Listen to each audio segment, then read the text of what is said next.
ከዚህ ቀደም ትንሽ ጨንቆኝ ግራ ገብቶኝም አልነበር? ማን አንተ? ከኔን ፈልገህ ነው? ምናልባት ከተጠራጠርክ እዚህ ግቢ ውስጥ ያሉ ሰዎች በሙሉ ያውቁኛል። በቃ አሁንማ እንደ ጀምሮታል። ካልጨረሱት ንቅንቅ አለልኝ። ታዲያ ከኔ ምን ፈልገህ ነው? ዝም ብዬ እኔ የምላችሁ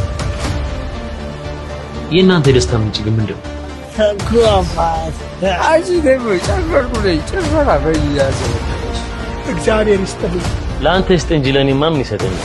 ስራ አለብኝ እያልኩ እኮ ነው። ትዕግስቴን እያስጨረስከኝ። የመጣበትን ነገር ተናግረው ልቅ በልኝ። ምን ብዬ እንደምጀምር ግራ ስለገባኝ ነው። ያው እንደሚያውቁት ባለፈው የተበተኩትን ገንዘብ ተፈጠረ ነገር ነው። ደመልሰሽ ነው ትጠቅኛለሽ። በጣም ስላመኑንና እርዳታ ፈልገው መምጣታቸውን እኮ ከልብ መሆኑ ስለተረዳው ሰርታት በላም ሰርቶ መብላቱማ ጥሩ ነበር። እስካሁን ስራው ጠፋ እንጂ ወድጄ አይደለም ማለት ነው። ምን ነው ልጅ ብሩ በሐሳብ ጨልጣል።